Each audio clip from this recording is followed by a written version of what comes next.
Violators, thank you for your love and support. I appreciate you all. People are claiming the peace whatever in the world, and they believe that they have been able to bring peace.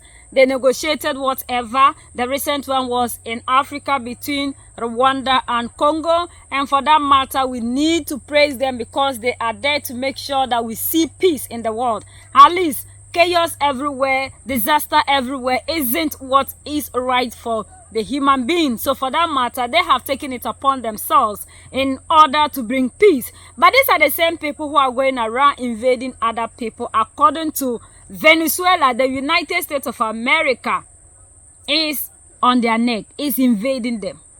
They've just exposed the United States of America big time because they said the United States of America is trying to steal or has stolen their oil. We heard about the tanker that was seized by the United States of America. So Venezuela is saying that US is going around targeting other people, and they were warned ahead of this. And Venezuela is just the country that they are starting with. The United States of America is bent on going after more countries to come. So they want the United States of America to understand that everything that is on the soil of Venezuela belongs to the people, and they don't have any right over anything that is in Venezuela. This is the same narrative these people posed to the African, and we saw how Africans were so excited to the point that Nicki Minaj even came out praising. Yet Nicki Minaj could not come out to praise Mali, Niger, and Burkina Faso, the leaders, for the good things that they are doing. For all the bad things that these people are doing in Africa, they pretended they haven't seen. Yes, she had a voice to call for the intervention of Donald Trump in Nigeria in order to set the Christians free. The United States does not recognize Nicolas Maduro or his cronies as the legitimate government of Venezuela. Nicolas Maduro is a fugitive from American justice and the head of the foreign terrorist organization Cartel de los Soles. In fact, Maduro and his regime stole the election, and the international community has the receipts. President Trump has been very clear that he is going to use the full power of the United States of America, the full might of the United States, to take on and eradicate these drug cartels which have operated with impunity in our hemisphere for far too long, and everyone knows it. The single most serious threat to this hemisphere, our very own neighborhood, and the United States, is from transnational terrorists and criminal groups. These cartels are not like the mafia. These cartels are sophisticated, very technically capable, well-financed, and are wreaking havoc in our region. In its own 2025 World Drug Report, the UN Office on Drugs and Crime identified Venezuela as the key trafficking route in the entire Western Hemisphere for illegal drugs and for illegal narcotics and materials entering the United States and increasingly Europe. The United States will impose and enforce sanctions to the maximum extent to deprive Maduro of the resources he uses to fund Cartel de los Soles, which the United States has designated as a foreign terrorist organization, along with Tren de Aragua. Important to this council meeting today, this includes profits from the sale of oil used to finance these cartels. The reality of the situation is that sanctioned oil tankers operate as the primary economic lifeline for Maduro and his illegitimate regime. The sanctioned tankers also fund the narco-terrorist group Cartel de los Soles. Maduro is responsible for trafficking, using these resources and using these profits into both the United States and Europe. And one has to ask, Why have sanctions, either bilaterally, unilaterally, or backed by the international community, if they're not enforced? Well, the United States under President Trump is enforcing them in international waters. Otherwise, they are just empty words. Further, not only does Maduro's illegitimate regime openly cooperate and fund terrorist and criminal organizations, but it invites terrorist groups like Hezbollah, like the Iranian regime, militias like the ELN and FARC dissidents to operate openly within their territory, unimpeded and unencumbered. Maduro's ability to sell Venezuela's oil enables his fraudulent claim to power and his narco-terrorist activities. The people of Venezuela, frankly, deserve better. These people who have suffered under Maduro's socialist dictatorship.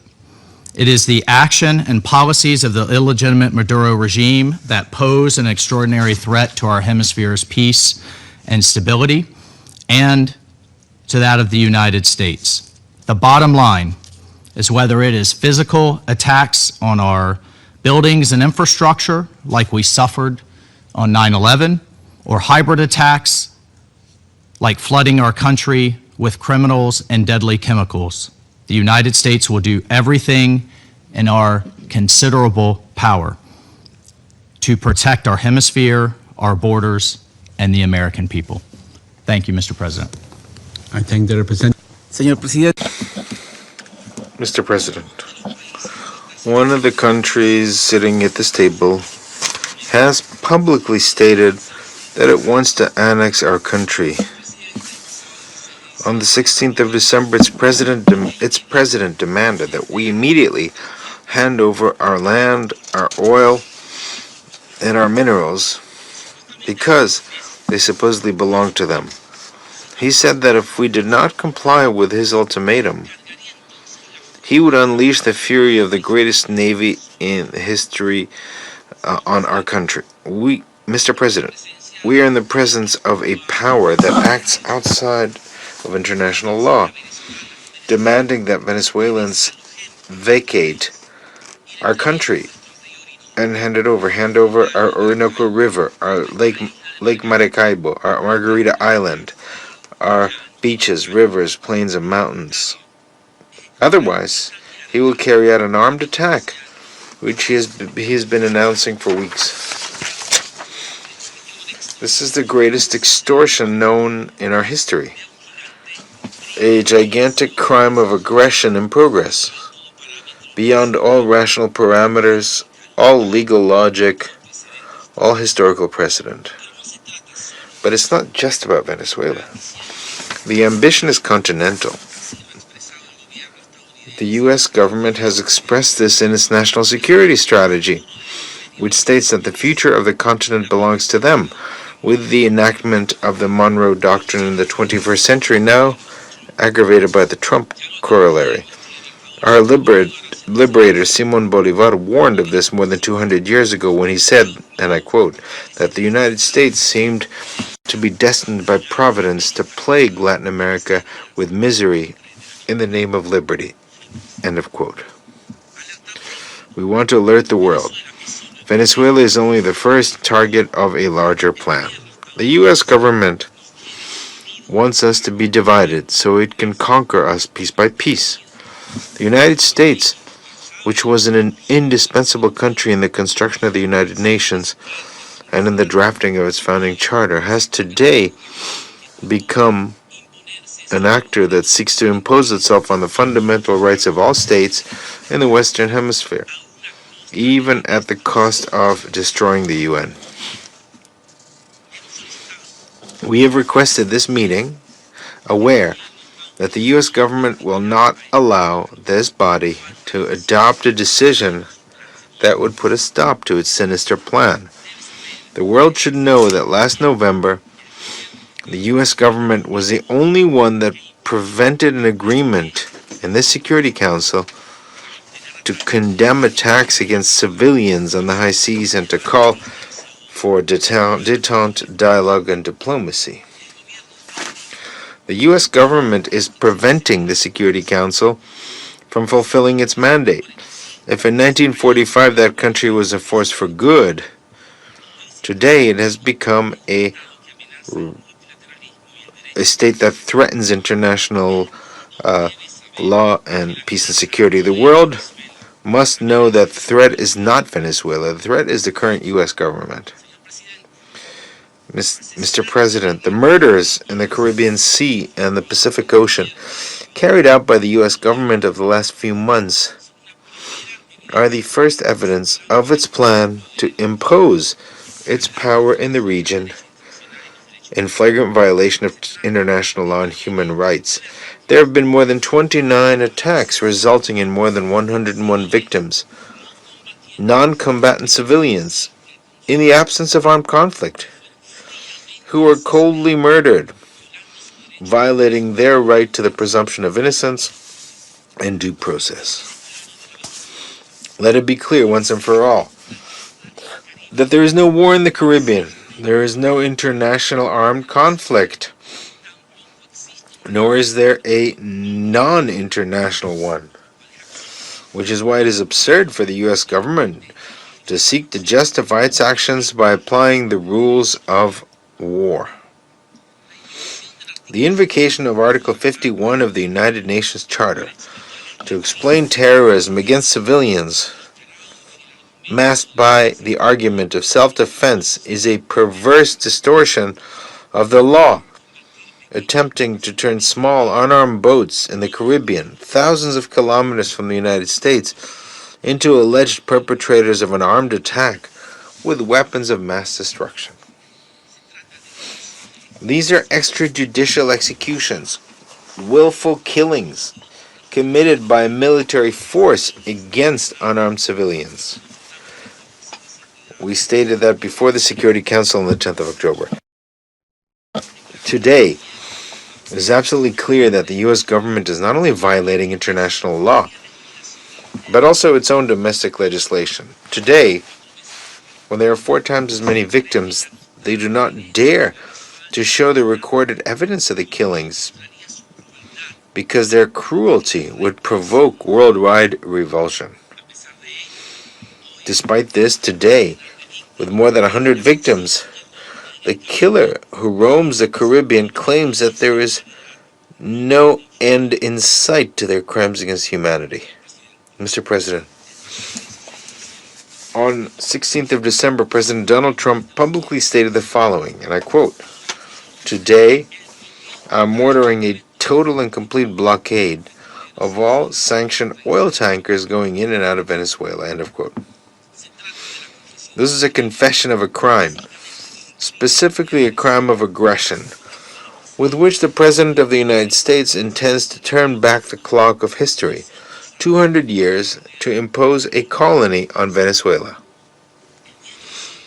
On 10th of December, meanwhile, U.S. military units violently assaulted a vessel engaged in lawful international trade in international waters in the Caribbean. They subdued and kidnapped the entire crew and illegally seized the cargo of Venezuelan oil, which was part of a legitimate and regular commercial operation. It was a robbery carried out by military force, which sets an extremely serious precedent for the safety of navigation and international trade. The illegal use of state force to carry out theft on the high seas is worse than piracy, since in this case it is not only a matter of stealing commercial vessels, which is evidence of intentionality and violating their rights to navigate in international waters, but also of the de facto annexation of the entire Caribbean Sea by a naval power.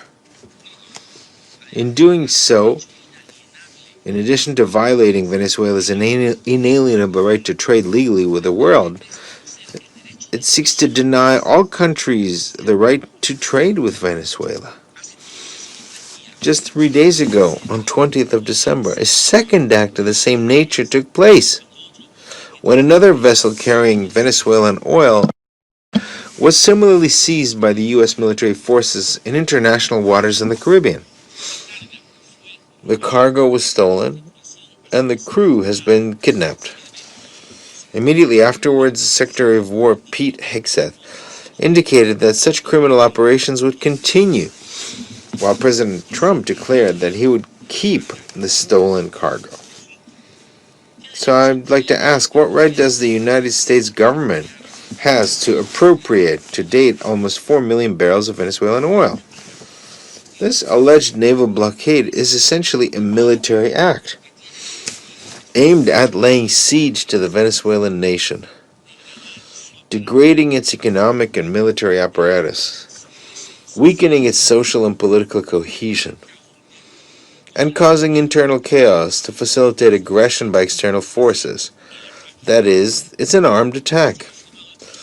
This has been stated by President Trump himself, who is also violating the right to existence of the entire Venezuelan people by deliberately denying them the essential means for their subsistence. Mr. President, on the 29th of November, President Trump stated, and I quote, "To all airlines, pilots, please consider the airspace over and around Venezuela as completely closed," end of quote. This statement was put into practice, among other things, by an electronic warfare campaign by U.S. military forces in the region, which has been blinding the navigation instruments of all civilian aircraft transiting Venezuelan airspace to provoke a security incident. Electronic interference in the Caribbean has nearly caused at least 2 tragedies involving U.S. civilian aircraft that were seconds away from colliding with aircraft belonging to their own country's air force. This was the same narrative that they posed in Venezuela. According to them, Venezuela, the president is a dictator. He's into whatever bad things, and for that matter, they need to save the people from the president Nicolas Maduro, only for us to know that all these things that these people are doing is for the oil. Now they are not hiding it. When they seized the tanker, they didn't hide it.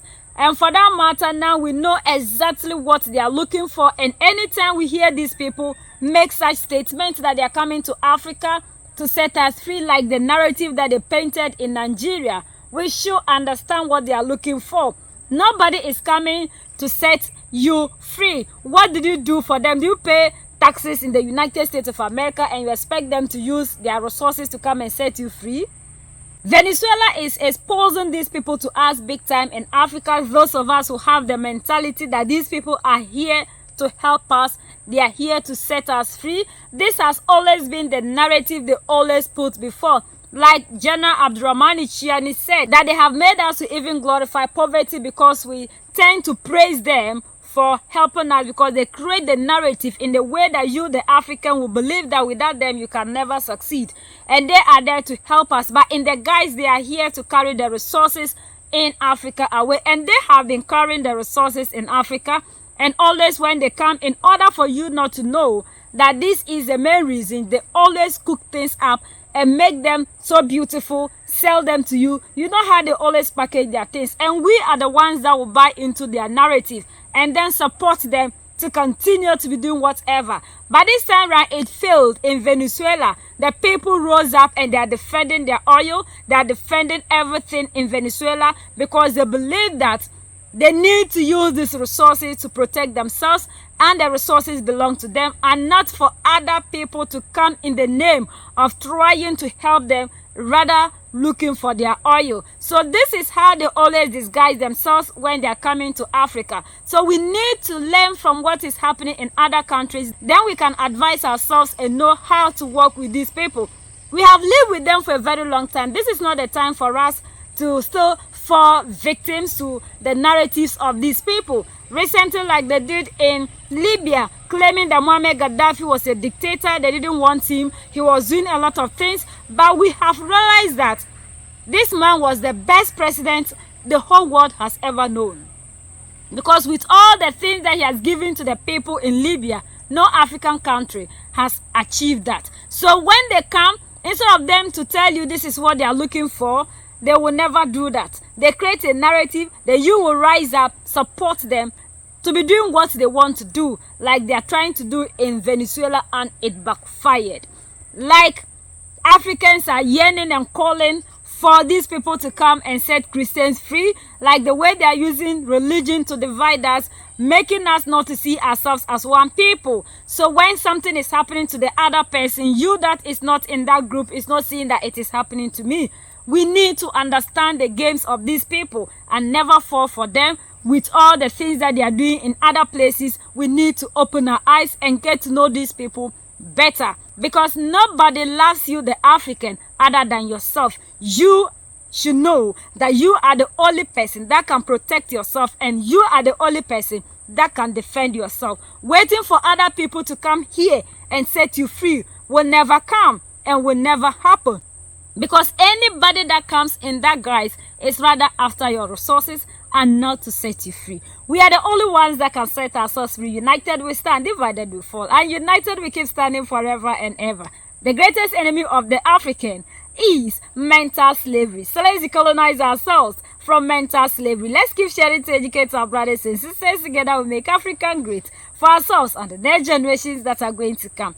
So that's the latest around the world and in Venezuela.